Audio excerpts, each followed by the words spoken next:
Bugün biz sizinlə ümumi tarixə aid, qədim dövrə aid bir sınağın izahını verəcəm sizə. Sınağın izahına başlayaq. Qədim Hindistanda padşah Ashokanın fəaliyyətinə aid deyil. Deməli, variantları oxuyaq. Saray və məbədlərin inşa olunması aiddir. Makedoniya imperiyasının hücumuna qarşı mübarizə aparması bu aid deyil. Deməli, Hindistanda Maurya sülaləsindən olan Chandragupta Makedoniya imperiyasına qarşı mübarizə aparmışdı. Yerdə qalan variantlara baxaq. Hindistanın vahid dövlətlə birləşdirilməsi Ashokan dövründə baş vermişdi. Budizmi fəal himayə eləyirdi və islahatlarını keçirmək üçün müxtəlif yerlərə kitabələr qoydurmuşdu. İkinci sual, Şumerlərə aid deyil. Teokratiya əsaslanan imperiya idarə sisteminin yaradılması aiddir. 60-lıq say sistemindən istifadə aiddir. Dünyada ilk yazılı sülh müqaviləsi biz bilik ki, Kadeş sülhüdür və bu Misirlə Hitler arasında bağlanan müqavilədir. Dam oyunu da Şumerlərə aiddir. Qadınlarla kişilərə bərabər hüquqların verilməsi də Şumerlərə aiddir. Uyğunluq gözlənilmişdir. Beton ixtira edilmişdi Yunanistanda, bu səhv ifadədir, Romadadır. Zeus baş tanrı idi Romada. Biz bilik ki, Romada baş tanrı Jupiter idi. Burada da pozulmuşdu. Kasta sistemi Hindistandaydı. Burada Çin yazılıb. Şaduf adlanan suvarma qurğusundan istifadə olunmuşdu. Misirdə bəli, biz bilik ki, süni suvarma qurğusu idi və bu Misirdə istifadə olunurdu.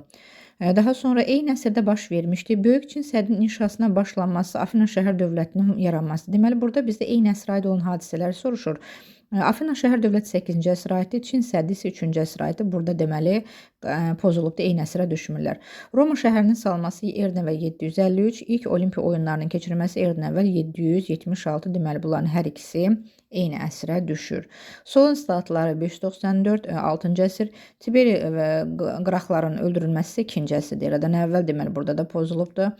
Arilərin Hindistana köçü, iki arasında ilk dövlətlərin yaranması. Arilər Hindistana erdən əvvəl 2-ci minillikdə köçübdür. İki arasında ilk dövlətlərin yaranması 3-cü minilliyə aiddir. Marafon döyüşünün baş verməsi 495-ci əsrdir. Pinçen sülhü isə 200-cü ilə aiddir. Deməli, burada da pozulmuşdu. Növbəti 5-ci sual. Xəritə sxemə əsasən erdən əvvəl 30-cu ildə Romanın əyalətinə çevrilmiş ərazi Misir ərazisidir. Misirdə burada yerləşir. Variant olaraq da A variantıdır. Teoman Tanhu və Mete Tanhu üçün oxşar cəhətlərdən deyil. Biz bilirik ki, Hun dövləti Çinlə mübarizə aparırdı. Hər ikisinin dövründə qüvvətli ordu var idi. Mərkəzi Asiya tayfalarını özlərinə tabe etmişdilər. Daha sonra Xan İmperatorla sülh müqaviləsinin imzalanması erdən əvvəl 200-cü ilə aiddir və 200-cü ildə isə hakimiyyətdə Mete Tanhu idi, Teoman Tanhu yox idi. Deməli, burada cavab D variantı. Qədim Romada 6-cı əsrin sonlarında dövlət quruluşunda baş vermiş dəyişiklik nədir? Bu bizdən erdən əvvəl 509-cu il hadisəsini istəyir və 509-cu ildə padşah hakimiyyəti devrilir və respublika quruluşu yaranır. Yəni, padşah hakimiyyəti respublika quruluşunun əvəz olunduğu cavab A variantı. Yunanistanda erdən əvvəl 5-ci əsr tarixinə aid deyil. Afinada müharibə və sülh məsələlərinin xalq yığıncağında həll olunması doğru ifadədir. Afina-Sparta müharibəsinin baş verməsi erdən əvvəl 431-ci ildə başlayır, 5-ci əsrə aiddir. Əhəməni imperiyası üzərində qələbələr 449-cu ildə tam qələbə çalınır, bu da 5-ci əsrə aiddir. Afinalıların borcu qırğul edilməsinin qadağan olması erdən əvvəl 594 Solon islahatı ilə olmuşdu, bu isə 6-cı əsrə aiddir. Növbəti sual, 9-cu sual. Qədim Roma ilə bağlı fikirlərdən biri səhvdir.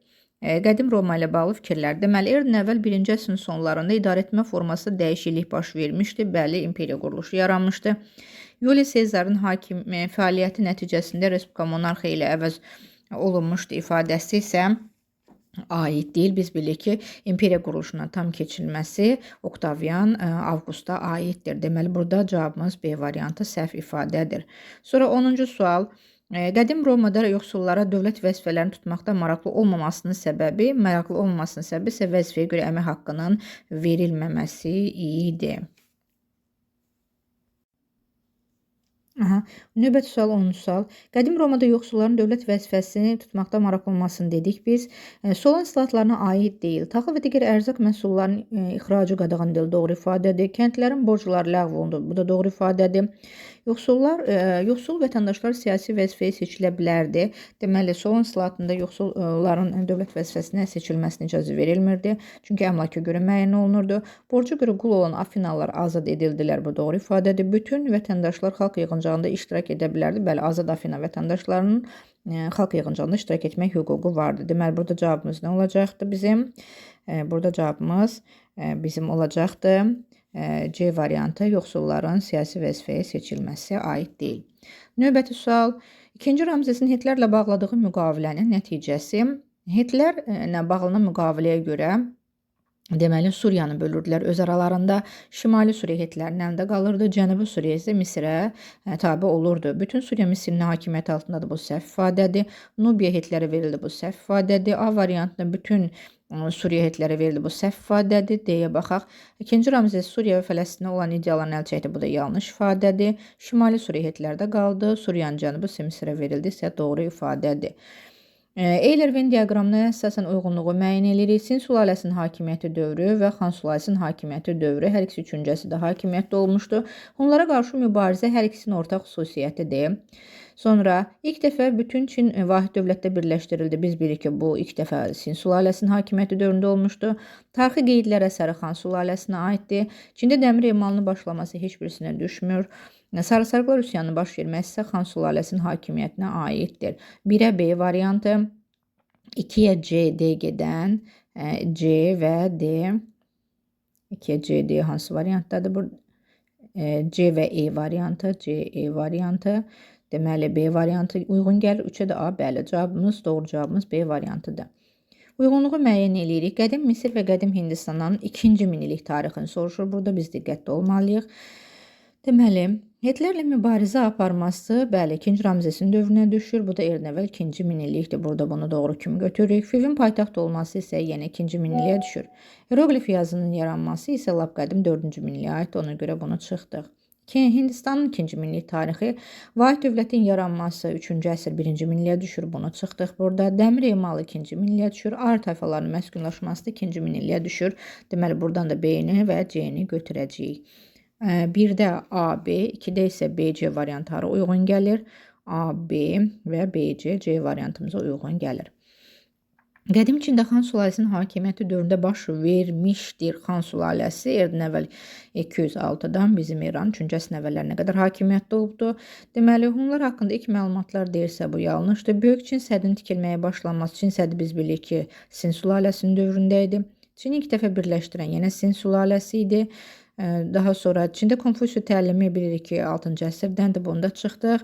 Dünya ticarət yolları, yəni İpək yolun salınması erin əvvəl 2-ci əsr Xan sülaləsinin hakimiyyəti dövrünə düşür. Növbəti sual, Afinada Periklın strateqiliyi dövrünə aid deyil. Quldarlıq demokratiyasının çiçəklənməsi Perikla aiddir. Kəndlərin borclarının ləğv olunması isə biz bilirik ki, bu Solona aiddir. 594 eradan əvvəl Perikla aid deyil. Növbəti sual, qədim Romada vətəndaş müharibəsi başa çatdı. Qədim Romada vətəndaş müharibəsi ən son Oktavianın Antoni üzərindəki qələbəsi ilə başa çatıb. Yəni, Julius Sezarla başlayan bu müharibə erin əvvəl 49-da başlamışdı. Erin əvvəl 30-cu ildə isə Antoni üzərində qələbə ilə başa çatdı. Növbəti sual xəritə sualımızdır yenə. Xəritəyə əsasən Qavqamela döyüşündə qalib gələn dövləti müəyyən edirik. Qavqamela döyüşündə qalib gələn ümumiyyətlə dövlət Makedoniya dövləti idi. Makedoniyada Balkanın şimalında yerləşirdi və cavab 5, deməli Makedoniya dövlətinin yerləşdiyi ərazidir. 5 hansı variantımızdır? Burada D variantımızdır. Növbəti, qədim Çində Sin padşahlığı ilə Hindistandakı Maurya sülaləsinin ümumi cəhəti nədir? Vahid dövlətdə birləşdirmələri, ölkəni vahid dövlətdə birləşdirmələr. Hətta biz buna Hun dövlətini, qədim Hun dövlətini və ya da Asiya Hun dövlətində əlavə edə bilərik. Hun, Çin, Hindistan erin əvvəl 3-cü əsrdə vahid dövlətdə birləşmişdi. Növbəti, marafon və qranik döyüşlər üçün oxşar cər marafon erin əvvəl 490-cı ildə Yunan-İran Əhəməni arasında olmuşdu. Qranik isə Makedoniya Əhəməni arasında olmuşdu. Deməli, hər ikisinin ortaq iştirakçıları kimdir? Əhəmənidir. Yunanlar Makedoniyalar arasında olmuşdu demək yanlış ifadədir. Makedoniya dövlətinin qələbəsi ilə başa çatmışdı. Biz bilirik ki, marafon döyüşdə Makedoniya yox idi. Yunanların məğlubiyyəti desə, qranik döyüşdə Yunanlar yoxdur. Dəniz döyüşləri desək, dəniz döyüşü deyildi. Əhəmənilərin məğlubiyyəti ilə nəticələnmişdi. Bəli, hər iki döyüşdə Əhəməni öz qarşı mübarizə apardığı dövlətə məğlub olmuşdu. Şahmatın vətəni hesab olunur. Təbii ki, Hindistan şahmat 4 növ qoşun deməkdir. Xronoloji ardıcılığı müəyyən edin. Köçəri ari tayfaların Hindistana gəlməsi eradan əvvəl 2-ci minillikdir. Daha sonra Misirdə yuxarı və aşağı padşahlıqların meydana gəlməsi eradan əvvəl 4-cü minillikdir bu. Şumerlərin Mesopotamiyada məskunlaşması eradan əvvəl 7-6-cı minillikdir bu. Çində Sin sülaləsinin hakimiyyətə gəlməsi eradan əvvəl 1-ci minillik, yəni əsr olaraq da 3-cü əsr, bu da 1-ci minillik. İndi biz düzsək, böyük hadisələrdə hamısı minillikdir. Ən qədim olan Şumerlərdən götürəcəyik, yəni 3, 2, 1 və 4 cavab hansı variantı? D variantı. Eyni əsrdə baş vermişdi. Romada ilk gladiator döyüşlərinin baş verməsi eradan əvvəl 3-cü əsrdir. Mərkəzi Asiyada ilk türk dövlətinin yaranması eradan əvvəl bu böyük Hun dövləti də 3-cü əsrdir. Tarixi ilk imperiyanın yaradılması biz bilik ki, bu ikisi arasında olan Akkad imperiyasıdır. Sonra bu minilliyə aid böyük bir hadisədir, 3-cü minillikdir. Hindistanda kasta sisteminin yaranması 2-ci minillikdir. Yəni ilk Olimp oyunlarının keçirilməsi eradan əvvəl 776, bu da minillik olaraq 1-ci minilliyə düşür. Deməli bizim eyni əsr soruşursa 1 və 2 cavabımız doğru variantdır. Daha sonra qədim Afina və Spartanın ortaq xüsusiyyətini soruşur bizdən. Qədim Afina və Spartanın ortaq xüsusiyyəti. Deməli, Əhəməni işğalına qarşı mübarizə aparması biz bilirik ki, Yunan Əhəməni müharibəsində Yunan şəhərləri Əhəməniyə qarşı mübarizə aparmış. Deməli, bir doğru variantımızdır.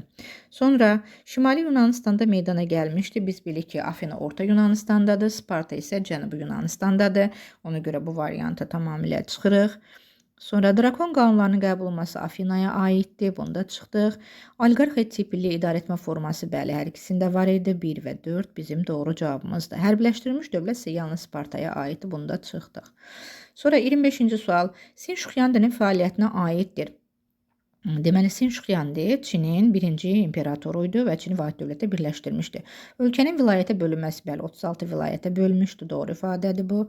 Sonra deməli, Konfutsi təliminin himayə edilməsi biz bilirik ki, Konfutsini himayə edən Xan sülaləsidir. Ona görə bunda çıxdıq.